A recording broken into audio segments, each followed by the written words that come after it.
All right, awards season's over, so it's time to stop talking about the Oscars, but not in this house.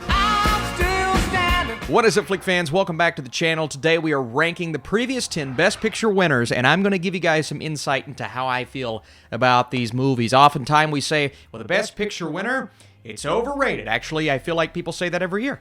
Even this year. I don't think it's about the movie being bad, because when these films first release, everybody's like, oh my god, it's so good. It's something about these films winning the ultimate award.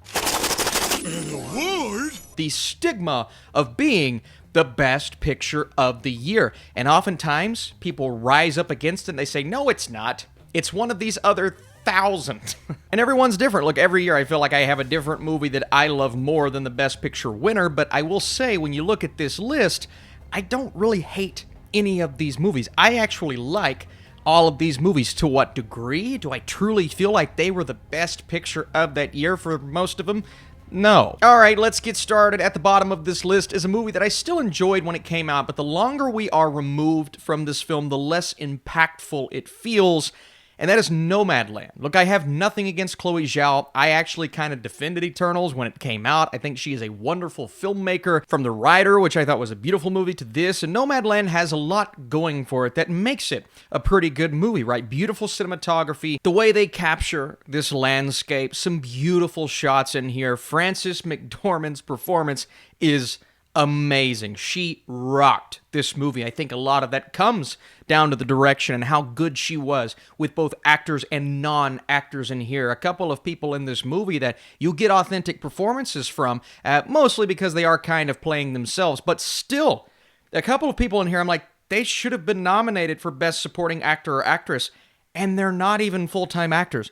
That's impressive. That's an example of an amazing director. For me, though, I think of the experience, and I think of what this movie was dealing with, and it didn't really stick with me after it ended. I enjoyed it, I praised it, but after it was over, and I was looking at this list of Best Picture nominees, and even the movies that didn't get nominated for Best Picture, and look, 2020, it wasn't the best year for movies. So this is definitely one of the better movies I saw in 2020. That being said, it didn't really resonate with me or stick with me.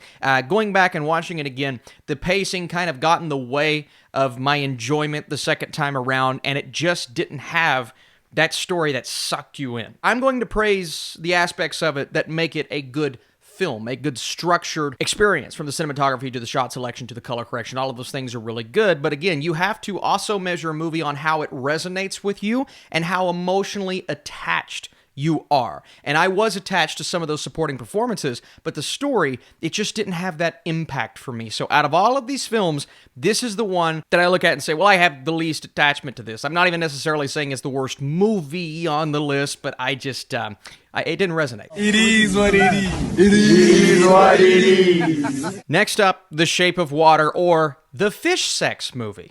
That's what everybody calls it. Well, really everybody from the outside looking in, because this is more than that. I think this is a beautiful fairy tale brought to life by Guillermo del Toro. I'm not going to say it's one of his stronger films. I look at Pan's Labyrinth. I look at some of his earlier pictures, and I'm like, those are better than this, but this is the movie that got him the Best Picture. It's so weird when you look at Best Picture, because sometimes a director will bring us his or her third or fourth best movie, but that's the one that wins Best Picture because it's better than some of the other movies that came out that specific year. It's so weird. You're really weird. But that doesn't make this bad, right? You have an amazing lead performance from Sally Hawkins. Doug Jones, who is often giving us amazing performances with prosthetics in a suit. However it goes, he's really good, and he's really good once again here. I thought the supporting cast in this film was one of the better supporting casts of that specific year. Michael Shannon, Richard Jenkins, Octavia Spencer, who was just amazing. I look at this as an experience that gets a lot right, specifically Michael Shannon's villainous performance. And you don't really think about it when the movie ends, but looking back at that year, he was one of the better villains of that year. And I think a lot of those fairy tale aspects and elements, this romance that just feels so strange at first. It almost feels icky to a degree, especially those people looking at it. But you're resonating with our main character and you start to understand what the connection is there. And I thought the chemistry between those two was great, yet it doesn't quite have the emotional impact that it's going for with this big rousing romance and some amazingly, I will say, beautiful moments at the end. Yeah, I look at the Oscar nominees that year, and the movie that immediately sticks out to me is Get Out. The fact that this won over Get Out, and I understand it's Del Toro, and that was Peele's first movie, but at the same time, when you start to compare it, film versus film, you know, to me, this one doesn't really hold a candle to that film, but it won, so what do I do? I'm just saying. Next up, it's Green Book, the most non-divisive Best Picture winner in history. Is Green Book the movie I would have voted for that year? No, I liked Black Klansman more, Star is Born, even The Favorite. I think those were superior films when you look at filmmaking and just kind of the emotional impact. Something like The Favorite's not going to resonate as much with general audiences. Looking at Green Book, this is a film that appeals to a lot of people outside of our very hardcore critic bubble, and yeah, you see a lot of people online talking about how overrated Green Book is and the fact that it shouldn't have won Best Picture. Now, I do remember, once again, when this movie came out, a lot of people really enjoyed it. They were shocked by it. They were talking about Peter Farrelly, and oh my god, he actually made a movie like this that was this emotionally impactful. And then, you know, the more it went on, the closer we got to it being the favorite, or one of the favorites, I think Roma was the other favorite, for Best Picture, people started to kind of turn against the film, and that's what we're seeing, you know, most of the years when it comes to Best Picture at the Oscars. But one thing I respect about Green Book is the fact that it did appeal to general audiences. A lot of people that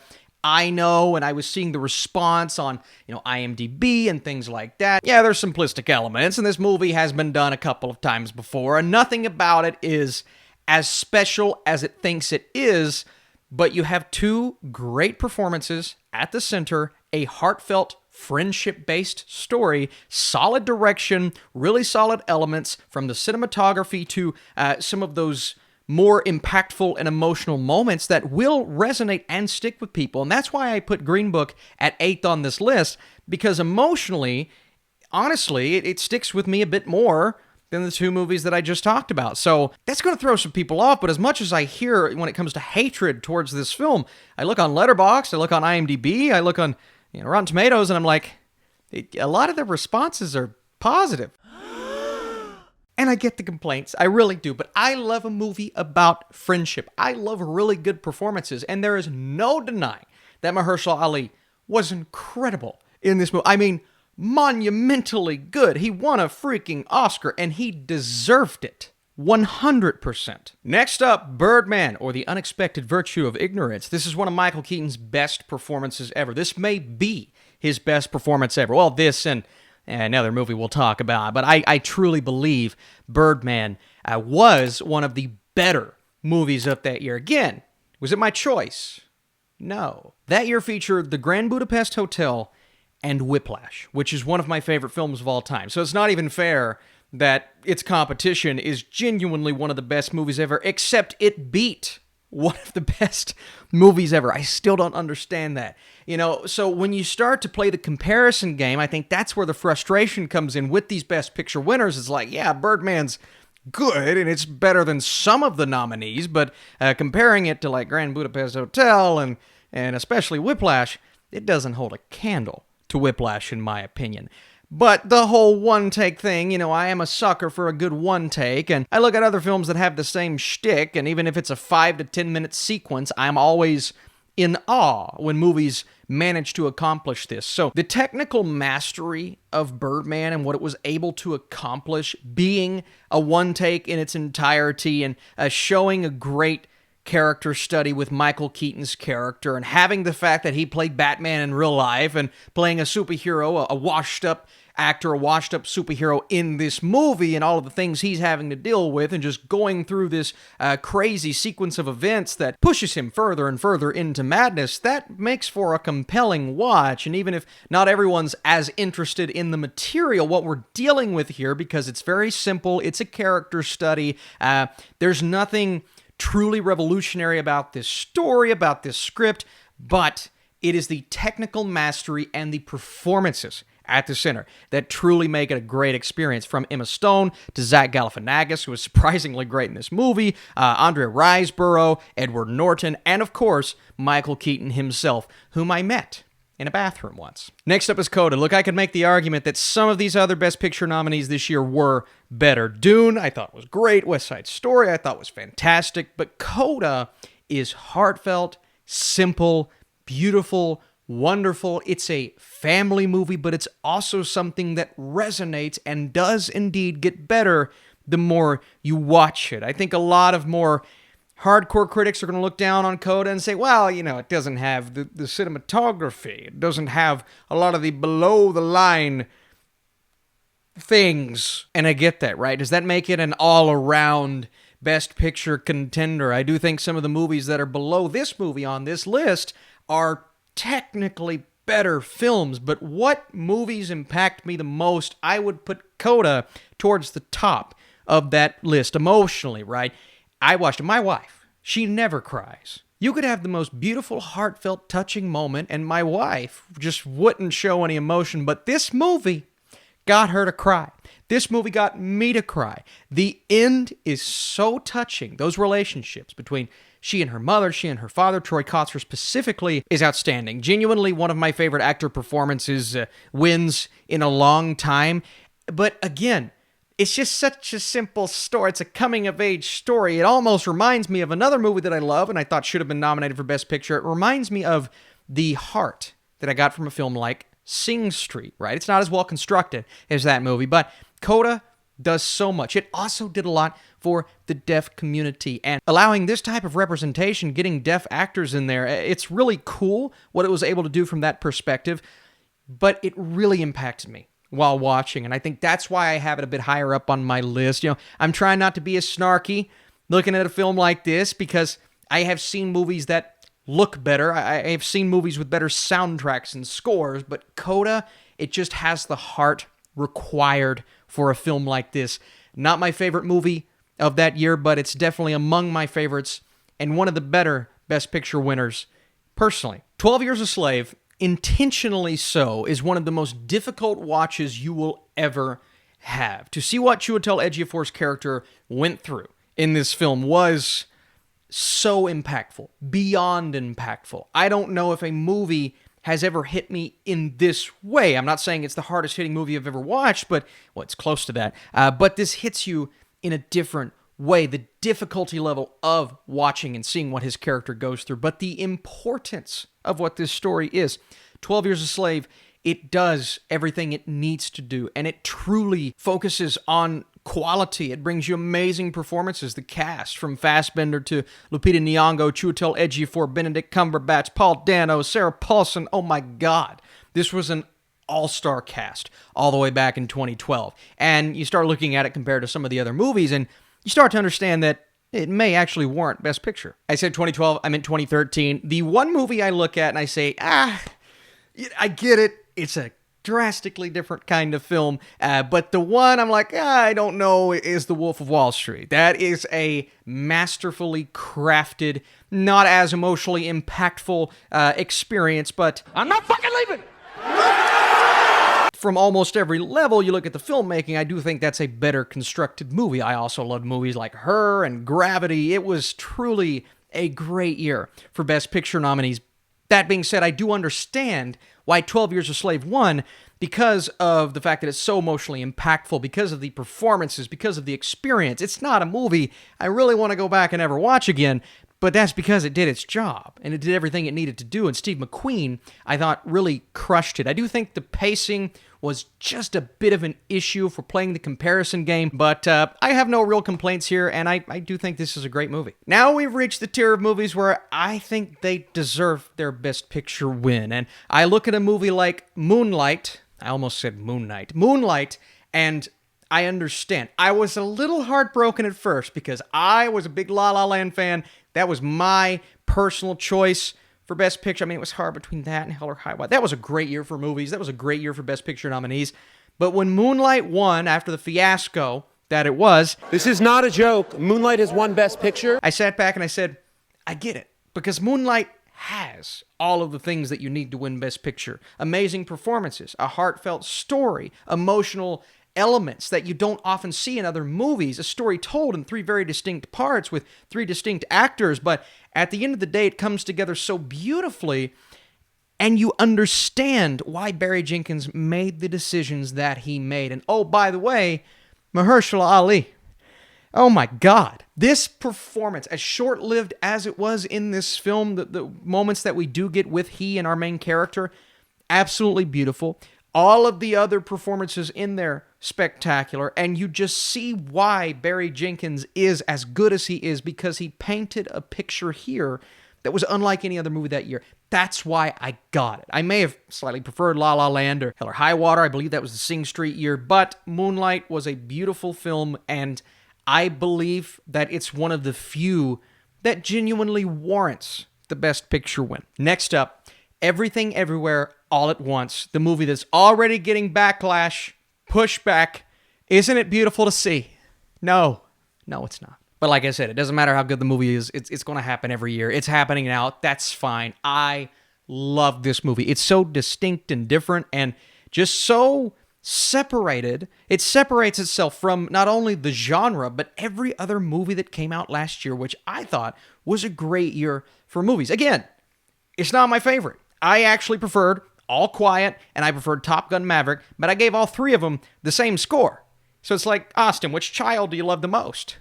Well, I can't choose. But do I need to talk about it? I've talked about it so many times over the last several months. Michelle Yeoh, Ke Huy Quan, the performances, they speak for themselves. The only one that I was slightly frustrated with was Jamie Lee Curtis. I don't think her performance was the best out of those nominees. I actually thought it was the 4th or 5th best, but I still wasn't, devastated. I wasn't overly pissed off. I get it. I get why this movie was loved on the level that it was loved. Some below-the-line goodness, some great editing, I thought nice cinematography, a beautiful score, soundtrack, so many things about it, but it's just so different, man. This film combines the multiverse with the crazy Rick and Morty sense of humor, and the Daniels, their direction is just so different and distinct, and again, I've talked about it. I don't want to keep going because I've done it already. Let's move on. 2015 was actually a pretty great year for Best Picture nominees. There were some movies in there that I loved. Room, The Big Short, The Martian, I thought was great. The only movie that I personally would have chosen over Spotlight is Mad Max Fury Road, but you watch Mad Max Fury Road, and it's like, I get why it didn't win Best Picture. To me, it was the Best Picture, but I get it. Spotlight. Spotlight gets it right. It paints a bad picture of a specific group of people, but it paints it in a way that is true. It's based off of facts in the movie, and it provides us great elements across the board. This is one of the best screenplays to win Best Picture that I've ever seen. I thought the screenplay was so much more dynamic than what the movie looks like on its surface. I watched this trailer and I'm like, okay. And I remember seeing it back in 2015. I'm like, okay, what's this movie going to be? I don't know what it's going to be. It looks interesting. You're going to learn a lot along the way, but at the same time, you're going to get frustrated. You're going to get angry. And the movie does it justice. It does it in a way that I don't know if it'll ever be done again. I watched She Said this last year, and everybody's like, oh, it's going to be like Spotlight. It's either going to be like Spotlight or it's going to be like one of the many movies that hasn't accomplished what Spotlight accomplished. And that's always going to be the ultimate comparison because Spotlight did it right. And these performances are amazing. Mark Ruffalo, great. Michael Keaton, great. Rachel McAdams, Liv Schreiber, John Slattery, Stanley Tucci. My God, Stanley Tucci was in this movie. McCarthy's direction is amazing, and this true story of how the Boston Globe uncovers the massive scandal of child molestation and cover-up with this local Catholic group and the Catholic Church at its core, learning about this in this film. I mean, I knew about it, but learning more about it via this movie and then pushing me to want to research more of the true story, it makes you mad, pisses you off just a little bit. Jesus Christ. But it was also compelling and emotionally resonant. Not often do you get a movie like this that hits every emotional chord it needs to hit and has one of the best endings to any movie I saw over the last decade. I mean, Spotlight gets it right. It does everything it needs to do. It may not be the most entertaining. I mean, it's not Mad Max from an entertainment standpoint, but it didn't have to be. I think it's spectacular. I'll take the correct answer for 500, please. What is Parasite? I mean, that's the only answer, right? You watch Parasite and you're like, yeah, this is it. You know, I don't know if anything else is going to do what this movie does. And again, I was a 1917 stan. I was blown away. You know, sucker for a one take. I think that movie is spectacular. It was one of the favorites for Best Picture. But at the same time, you know, I watched Parasite, and it may not have been my number one favorite of that year, but I get why it's the best movie of that year. I get why it's one of the Best Picture winners to ever win Best Picture. Say that 5 times fast. Many movies have attempted to deal with class and all of the themes that are very apparent across the board in Parasite. And, you know, something fascinating about Parasite is how it tackles all of this, but not in a way that just slaps you in the face with it. A lot of it is really subtle. I mean, the first half of the film is subtle, but it's beautiful filmmaking. It's great storytelling. But when it kicks into gear, and the second you realize what is happening in this house and what is happening with this family, Bong Joon-ho proved with this movie that he's a masterclass filmmaker. He is a masterful director, and everything about this shows and proves that he had the capability to direct a Best Picture winning film. But, you know, it's the idea of, can Parasite do it? Because it's so different, because it's so relevant. You know, are people going to see that, or are they going to go for the more conventional Best Picture winner, which would, and as much as I love it, it would have been 1917. There were other great movies that year. It's one of the best years for movies in history. Marriage Story, Uncut Gems. But Parasite stands out as so distinct, so different, so technically masterful, amazing performances. It's just like you can't deny it. You can't deny how good this movie truly was. If you want to see my full thoughts, I did a review. I watched it really early that year, one of my first ever early screenings, and it's still one of the best ever early screenings. I've talked a lot today. This is a big list. It's a big video. I want to say thank you guys for joining. I'm going to be doing some early Best Picture predictions. We're talking like 10 months early, but you know what? Doesn't matter. We're still doing it because that's what we do. Thanks so much for watching. Stay tuned. I'm going to be in Cleveland this weekend. If you want to see me, I'll be there. If you don't want to see me, that's fine. If you want to drop a like on this video, that's fine too. See you soon.